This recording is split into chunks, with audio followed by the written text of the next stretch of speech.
So we're next up in this matchups having a look at what are some common problems. We've got two guys who've got hooks here this time, 15 and 4 handicap. Both have completely different problems that create these hooks in their game. What we're going to do is have a look at what those problems are and give them some solutions which is going to help them control their ball flight.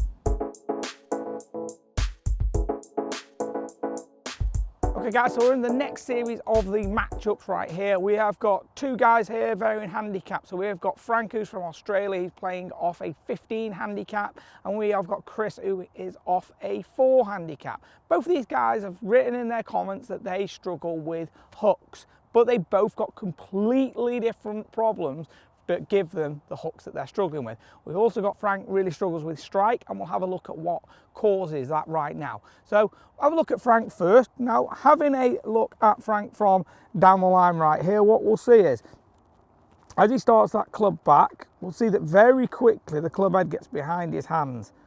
And the club face at this point is wide open. So when we're having a look at it here, in comparison to his spine angle there, the club is really, really open. Okay, so that's in quite a difficult position for him.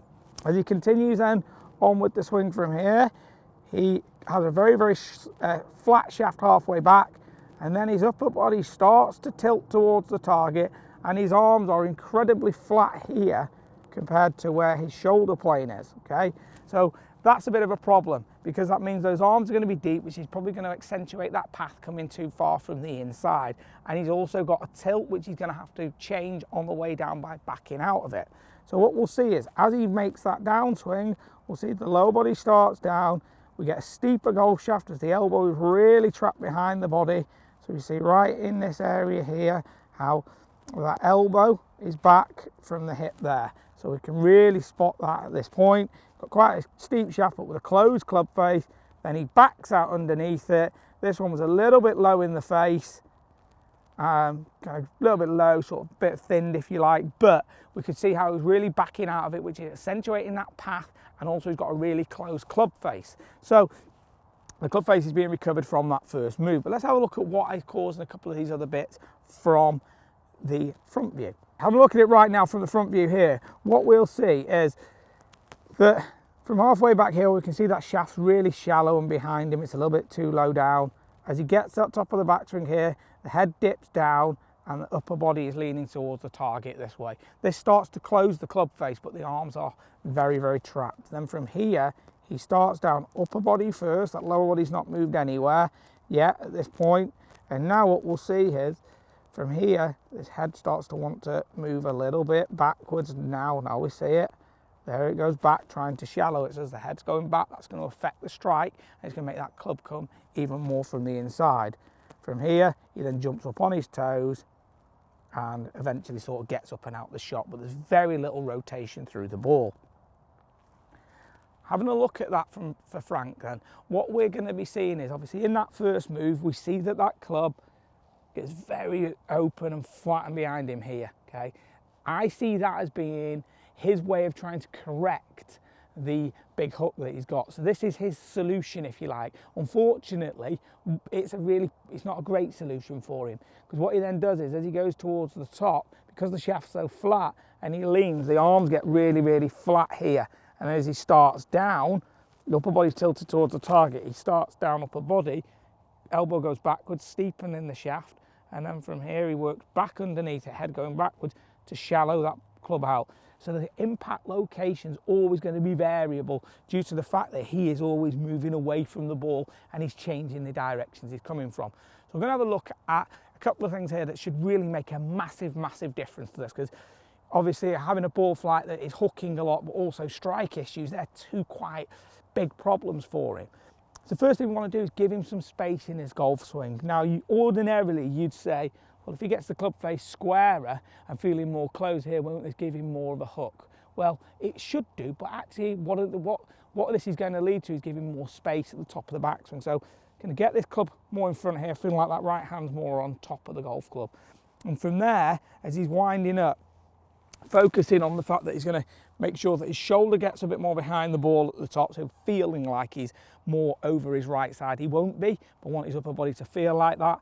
And then get the arms more up on the body, so the left arm will be higher. That'll be a lot easier to do, and it'll be a bit of a byproduct of getting the club more up and outside the hands during this first move. As it sets, the arms will finish in a great position at the top of the backswing. Then from here, the key is going to be to learn what the weight shift is going to be. So once we've got there, the big thing is going to be to learn to transition, because we're going to have some tension from the lower body to the upper body. Is to start down with this left knee and making sure then that you can get more over the ball and rotate through it. The keys are going to be making sure that that club head gets more outside the hand, okay, which will allow him to get it higher at the top and feeling like he's behind the ball. And then from there, learning to transition from the ground up, which will get the arms coming more back down in front in this direction, rather than being trapped and then having to back out. So lots of things on the go. The two big killers are the fact that the arms get very trapped and then tilts to try and get it up, and then gets really trapped in the backswing, and then the downswing is really just trying to correct all of that. So fix that backswing first, then add that transition in. We should see some fantastic changes on the go. So I'm look at Chris's swing. Chris, 4 handicap, so he struggles with the ball starting slightly left and then moving further left. Okay, strike's always pretty solid, but he'd like to be able to move it into the pattern of being able to hit a little cut on demand. So let's have a look at what's happening in this golf swing that's causing the ball flight issues that he's experiencing.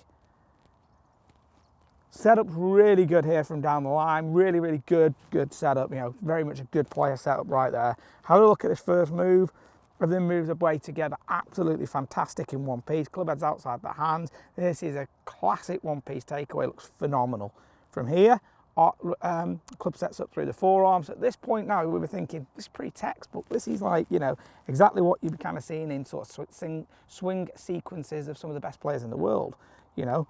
But as we continue from here, as we're getting towards that top of the backswing, what we'll see, arms getting up on the body, but we see that the right elbow wants to run on. So it's tracking on a little bit too far, and the arms are going further on than the body. What we'll see, and we'll see this a bit more from the front view in a minute, we'll then notice that upper body sort of stacks down as the left knee is pushing down into the floor. And then it's at this point now, we can see that the club shaft's quite steep, okay, but the arms and the body are out of position relative to one another.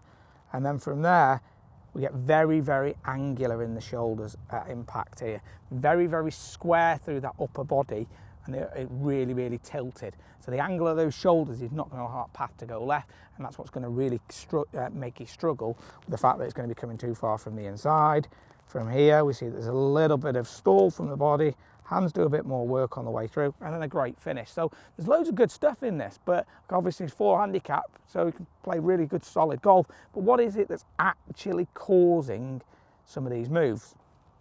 So having a look from the front view highlights a few of the other bits. This is where it's key for all of you guys looking at your golf swing. Got to get both views. You can't just look at down the line, I can't just look at front view. You need to get both views to get a proper, true view of what's happening with your golf swing, okay? Having a look at this right now. What we'll see is as he starts back, you know, gets halfway back here, great set between the left arm and the shaft. It's from here now, what we'll see is that the right shoulder moves a long way towards the target. So the shoulder blade gets a little bit unstable and the arms run on quite a lot. So this right shoulder is moving back towards the target, causing that right elbow to get trapped behind, which we see the byproduct of down that transition from down the line.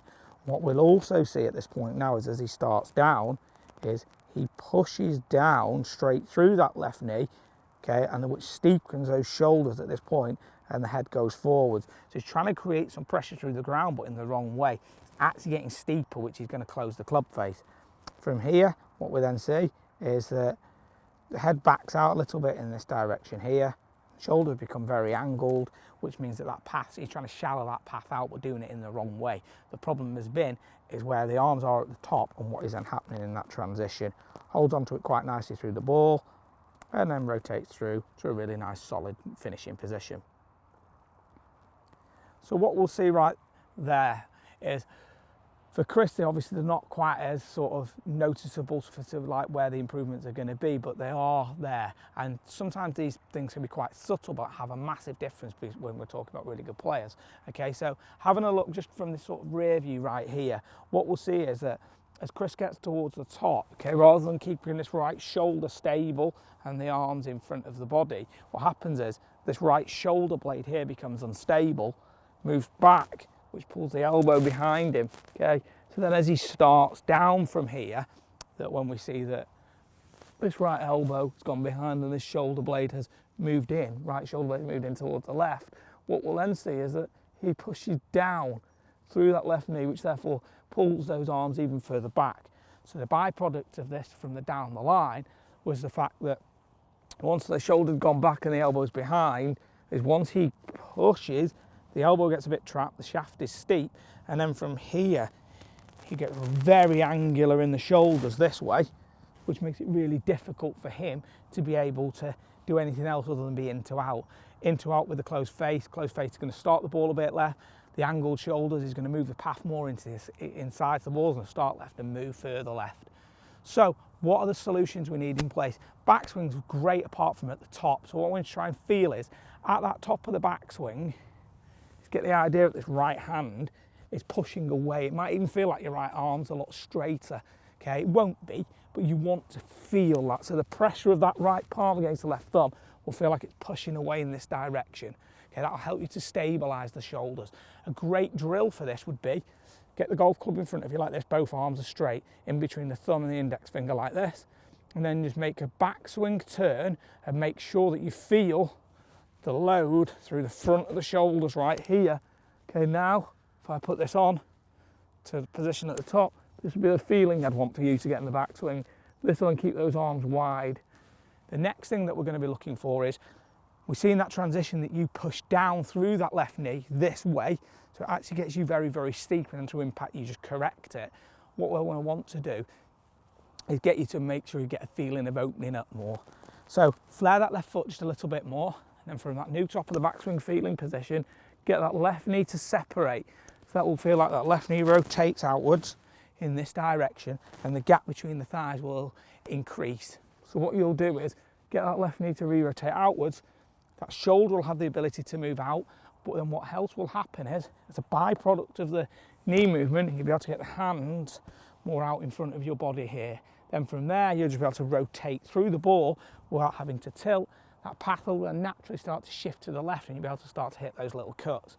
The key is going to be that once that knee moves out, the arms can go there, and then you can truly just rotate all the way around that left side to the finish. So the two key points are going to be width at the top due to right palm pressure, which is therefore going to stabilise that shoulder blade, the scapula at the top, and then from there, left knee starting down in a rotation, increasing the gap between the knees, and those arms therefore will follow that, move out, and give you all the space you need on the way down. So guys, I hope you've really enjoyed this. If you want to see some more of these videos and you haven't already sent me a video of yours, please do.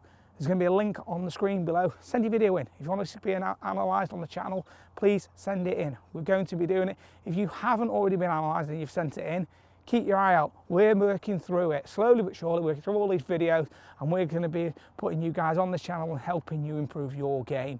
If you haven't subscribed to the channel, please do so. Thanks a lot for watching, and talk with you again very soon.